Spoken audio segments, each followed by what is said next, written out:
The history of the cosmos is written in the stars, but some stars fall harder than others. In the cold, unforgiving realms of Midgard, ancient Norway, a winter like no other raged across the lands. The Vikings called it the whisper of Fimbulwinter. But on one fateful night, the freezing sky didn't rain snow. It rained fire. A strange metallic sphere plummeted from the heavens, crashing deep into the frozen mountains. A legendary, battle-worn Viking chieftain named Thorstein tracked the blazing trail, expecting a sign from Odin. Instead, inside the smoking crater, he found a child. A baby boy, completely unbothered by the sub-zero temperatures, laughing as a furry brown monkey tail swished behind him. Thorstein, recognizing the spirit of a true warrior, adopted the boy and named him Kakarot, though the locals called him Goku. As Goku grew, it became clear he was no ordinary human. While other boys trained with wooden swords, Goku was lifting boulders with one hand. He possessed an insatiable hunger, both for meat and for combat. Thorstein raised him on the brutal, honorable laws of the North. A warrior lives for the thrill of the fight, protects the innocent, and fears no death, for Valhalla awaits the brave. But Goku didn't care about Valhalla. He cared about testing his limits. By the age of 18, he had defeated the fiercest berserkers in Midgard with his bare hands, leaving him bored and restless.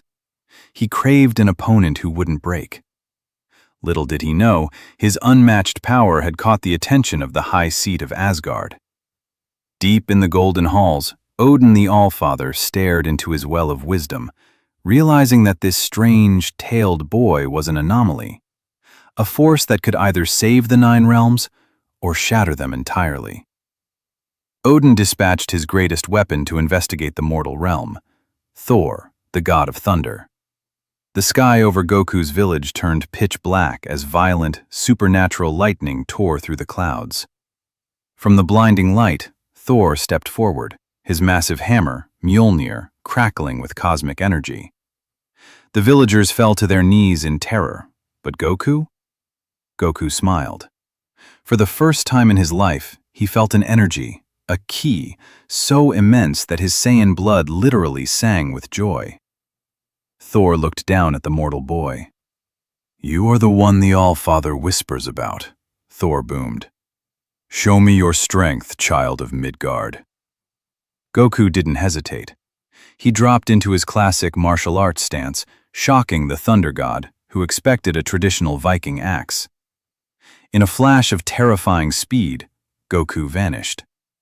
Before Thor could react, an armored fist slammed into the god's jaw, sending the mighty deity crashing through a solid stone mountain. Thor erupted from the rubble, laughing with pure, chaotic delight. He swung Mjolnir, unleashing a wave of lightning that tore the landscape apart. The battle was cataclysmic. Goku used his raw speed and aggressive combat instincts, deflecting Thor's lightning strikes with his bare hands, while Thor used the heavy, unstoppable force of his divine weapon. Goku began to push his limits, his base power rising, cracking the glaciers beneath their feet. He charged a massive blue energy wave in his hands, screaming, "Kamehameha!" The blast collided directly with Thor's maximum lightning strike, creating a shockwave that was felt across all 9 realms. The explosion left both warriors panting, covered in bruises, and grinning from ear to ear. Thor lowered his hammer. He realized this boy wasn't a mortal. He was a brother in arms. "Come, Goku," Thor roared, clapping him on the shoulder. "You belong in Asgard." Goku was brought to Asgard, the shining kingdom of the gods. To Goku, this was paradise, not because of the gold, but because the Einherjar, the legendary dead warriors, could fight him every single day without dying. He trained constantly, learning to fuse his intense Saiyan Ki with the mystical ancient magic of the Norse realm. But where there is light, shadows always loom.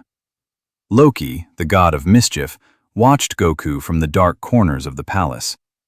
Loki's grand plan to bring about Ragnarok, the doom of the gods, was nearly complete. But Goku was a wild card. Loki's magical illusions couldn't fool Goku, because Goku didn't look with his eyes. He sensed the malice in Loki's energy. Realizing Goku was a massive threat, Loki began his schemes. He used his dark sorcery to manipulate the dark elves and the frost giants, whispering that Odin had replaced them with an alien beast.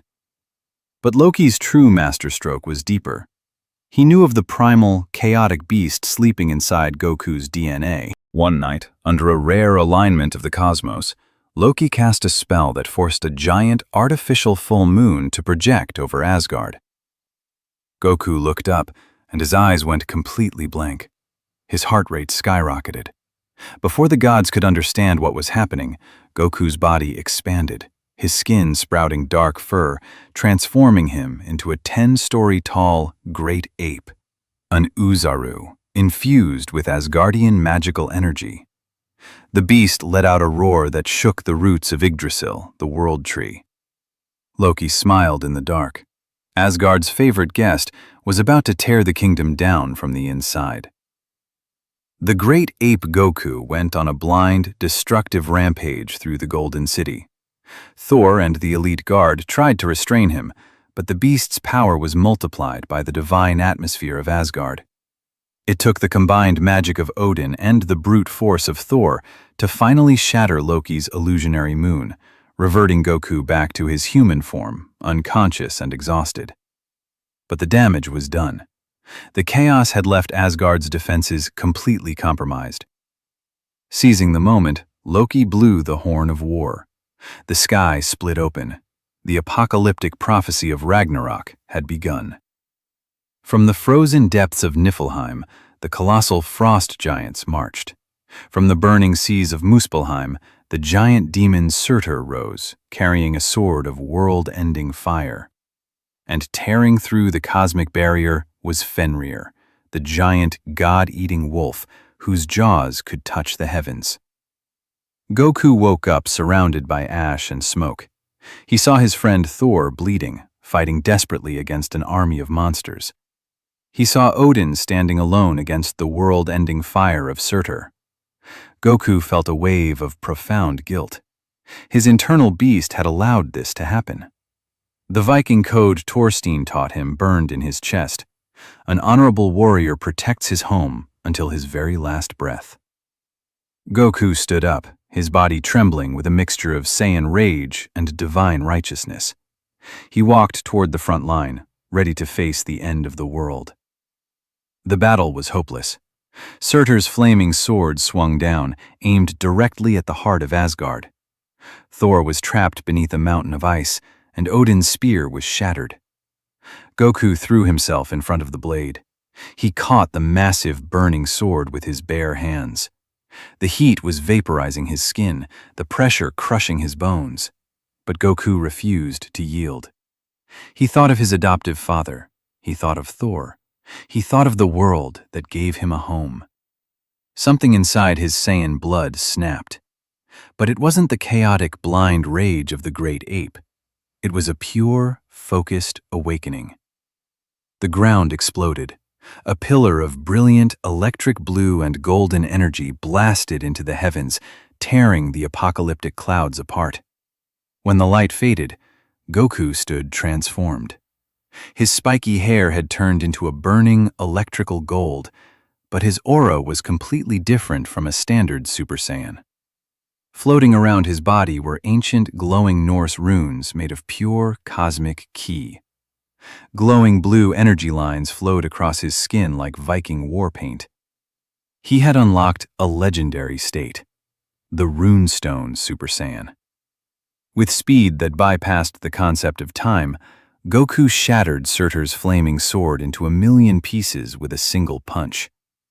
He turned to the giant wolf Fenrir, charging an immense rune-infused energy wave in his palms. "Kamehameha!" he roared.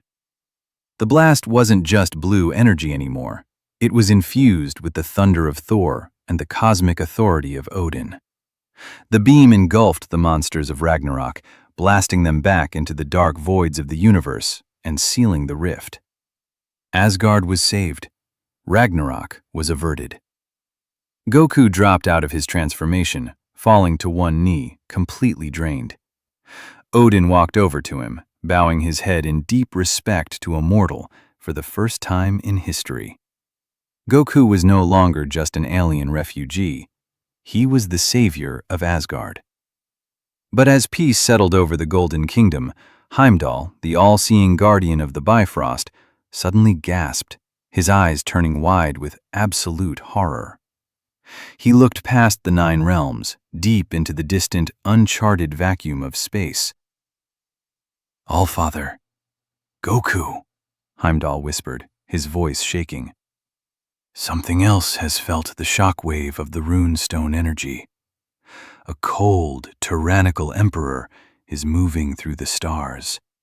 He destroys planets for pleasure, and he has just set his coordinates for Earth." Goku looked up, a bloody smile forming on his face as his Saiyan tail twitched. The Lord of Asgard had been defeated, but the tyrant of the universe was coming. To be continued.